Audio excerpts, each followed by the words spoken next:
As a first-year graduate student, I was walking down the hallways, and all of a sudden, I heard a noise. That noise was coming from one of the laboratories. What was that? I asked myself. What was it?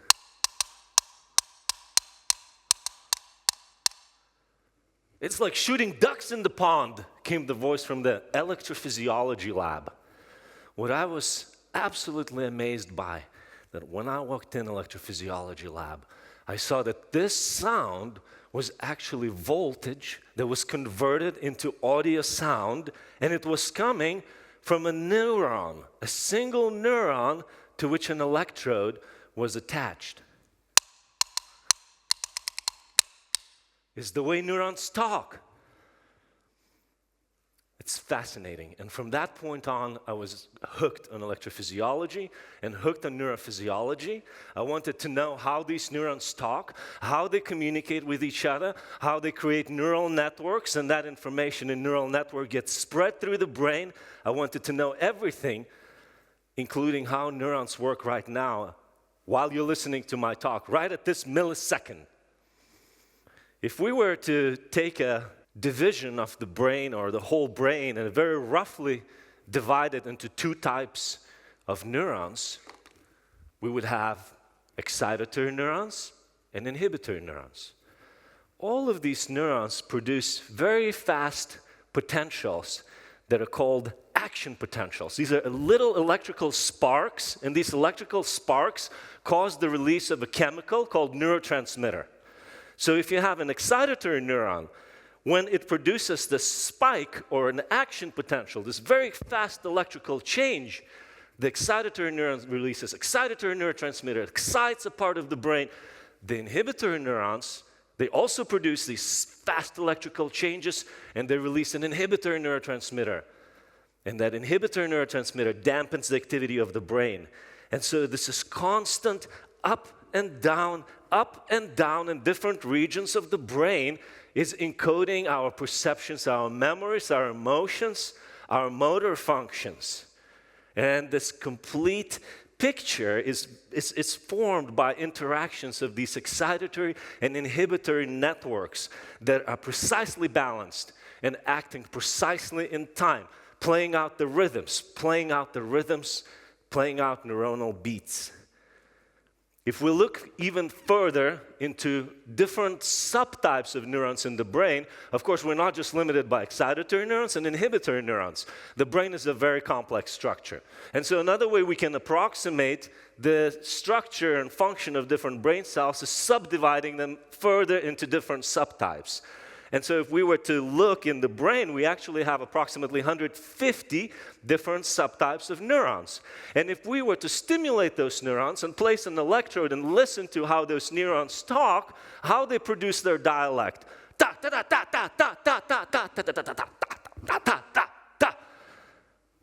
we hear that we have 150 dialects. These are different languages that each neuron speaks. It's a different dialect, and these dialects interact precisely. And each one of these 150 neurons, subtypes, has this precise role in creating this up or down oscillation. And we now know in the last few decades that individual neurons play a very precise role in producing this fast electrical change and having these rhythms, these oscillations that are controlled, that are precisely controlled. But of course, all of our brains are not normal, and unfortunately, some of our brains have neurological disorders. And so neurological disorders is where you have these neuronal beats, neuronal rhythms that are upset. So perhaps not surprising that after finishing graduate school, I pursued my studies in epilepsy. Why epilepsy? Well, epilepsy presents a disorder, a neurological disorder, that is actually a dysfunction of brain rhythms. And one would argue that any neurological disorder is really impaired brain rhythms in the brain. And they would be absolutely right, in my opinion. However, with epilepsy, the diagnosis of epilepsy comes from actually recording abnormal electrical activity in the brain and ascribing or determining a specific syndrome of epilepsy based on that electrical activity. And so how do neurons sound during seizures? They scream. What do I mean by scream? Well, if you talk dialect normally, that's one thing, but what happens to you if you scream, and you scream nonstop? What happens to your vocal cords? They burn, and you lose your voice.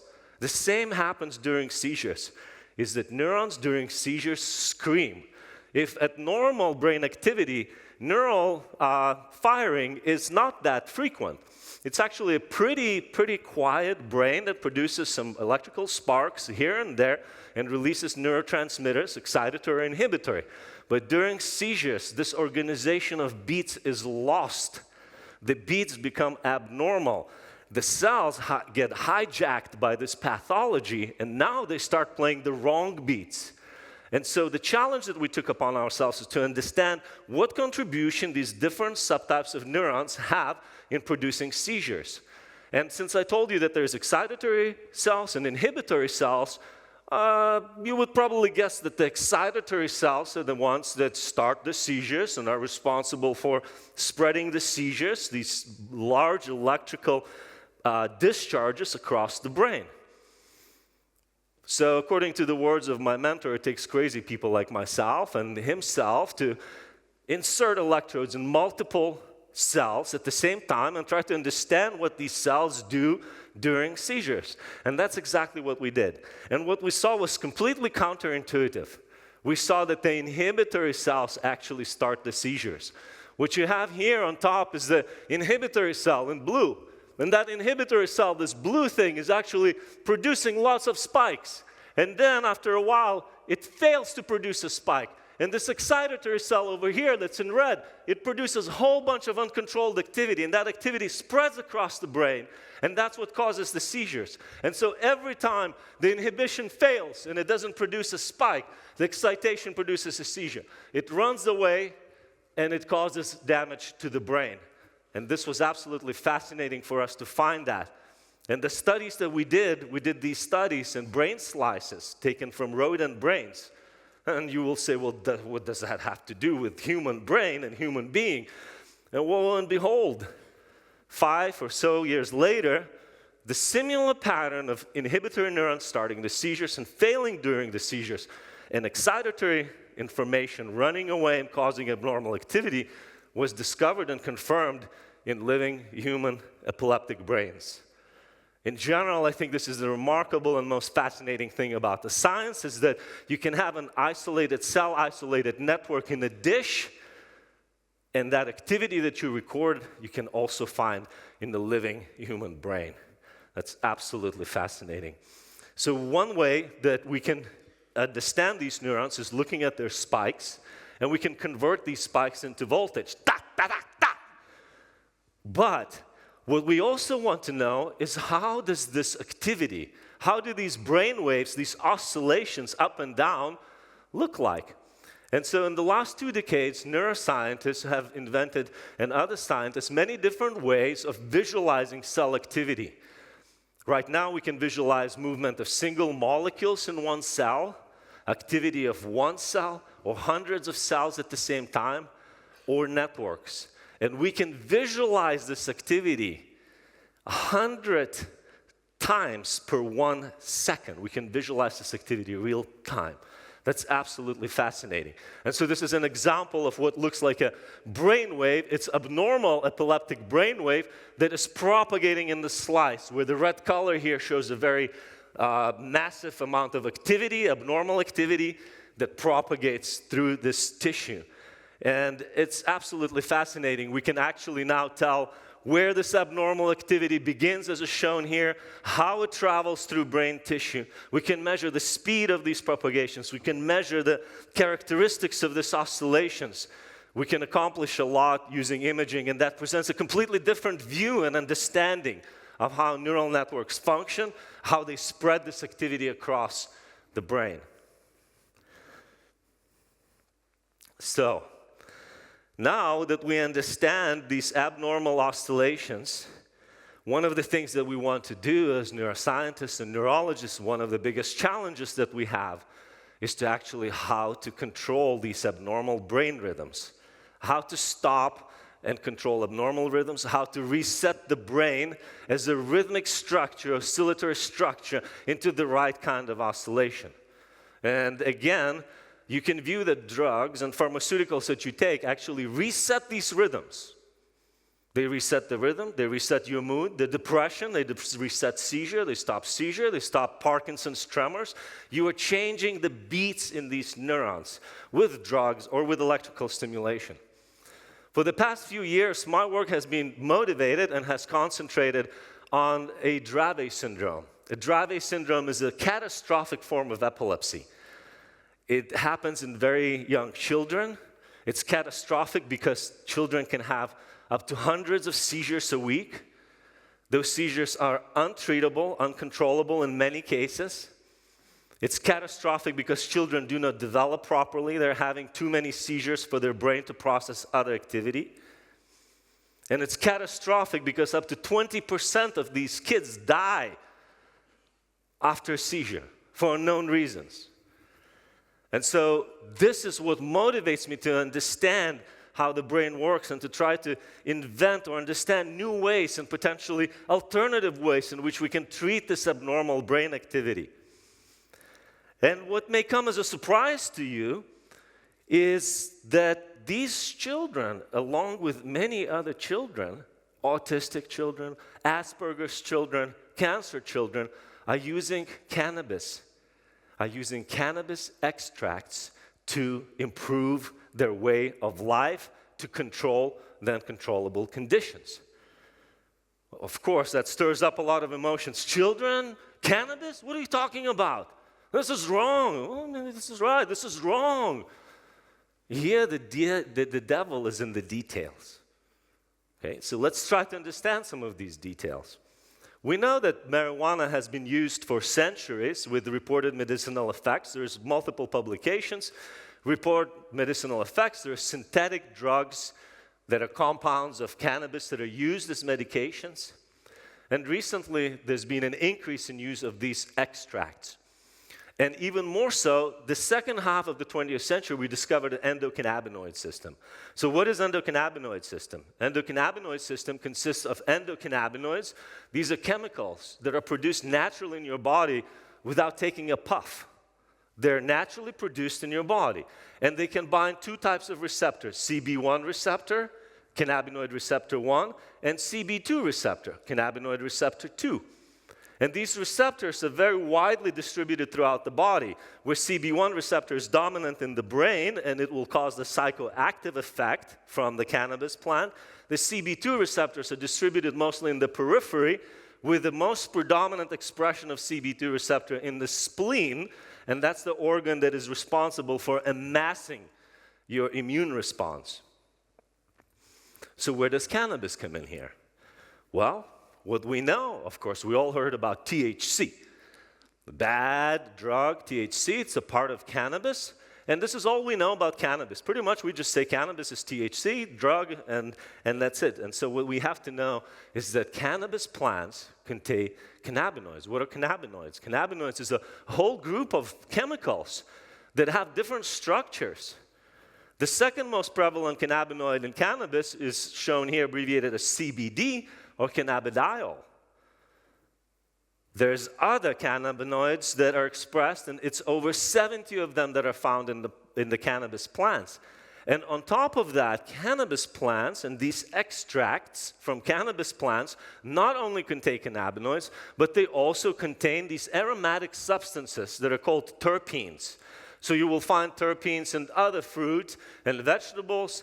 Limonene and lemon, caryophyllene and cloves, and hops, lavender, will have linalool. And what we know is that these terpenes on their own have very strong biological activity and sometimes very beneficial biological activity too. So they have medicinal properties, the terpenes themselves.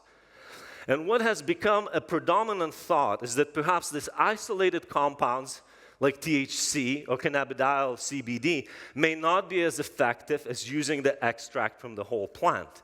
You don't just eat one thing from the beet you eat the whole beet to get the benefit of the beet. However, with that comes the worry that you are actually, if you're talking about the children, you're trying to give children a drug that is containing THC. So let's understand this a little bit better. THC has actually been shown to be anticonvulsant, except in about 10% of all the cases where it can be proconvulsant. It has other medicinal benefits that have been documented. And THC binds to the CB1 receptor in the brain, causing the high effect. Cannabidiol, on the other hand, the second most prevalent cannabinoid in the plant, has been shown to have only anticonvulsant effects. And this cannabinoid does not bind CB1 receptor, so it's not psychoactive. So how can we deal with this thing that we have THC, we have CBD, we have this plant, we have medicinal effects? We need to understand more about this plant. We need to understand a lot more about these substances, do a lot more research, get a lot more funding so we can help these children. We can help these children have better lives. We can understand better the plant. And as it concerns THC, so for example, here's an analogy. So your doctor tells you that, you can probably have a glass of cognac before you go to bed. It calms your heart. It's good for you, right? Would you give a 40% alcohol cognac to your child? You'd never do that. But there's something else inherent in that cognac that makes you feel good. It's not just the alcohol. So what if you could remove the alcohol? What if you could bring down the alcohol level to 0% or 0.5%? The same as cough syrup in the pharmacies. And you knew that this cognac now that has no alcohol helps other children from seizures and from other neurological disorders. What would your decision be then? Would you give that cognac to a child then? If you eliminated, in the case of cognac, alcohol, and in the case of cannabinoids or cannabis, you eliminated potentially THC. And so I think it is time for broader sectors of the society, and more conservative sectors of the society to understand these diseases, to relate to the diseases, to understand the pain of the children and the parents, the catastrophic pain that they're going through. It is time to stop stigmatizing the parents and sending them away as neurologists because they bring up an illicit substance, because there are plenty of drugs that are pharmaceuticals that can debilitate children and adults as well. And so it is time for us to seek alternative ways to envision neurological disorders and treat neurological disorders. And so what I thought is the last few minutes of the talk is I'm actually going to invite a musician, a friend of mine, Arkady Gottesman, to come on stage. And instead of playing you the seizures that we've recorded in the lab with the electrodes, let's change this a little bit. Let's have a musician interpret the seizures for you as he's understanding them. Let's seek alternative ways to understand it. Let's seek alternative ways to treat it for the benefit of humanity. And let's accept simple facts that thousands of parents are advocating and thousands of parents are giving cannabis, yes, cannabis and cannabis extracts to their children. Let's just face the facts. And so this is the notes that Arkady is going to play for you. And these notes are electrical recordings of seizures in these neurons, in brain slices, where the first two traces are individual neurons and the bottom two traces are networks. This is 3 minutes of data recorded from the brain networks that is now seizure data that is now going to get played by Arkady.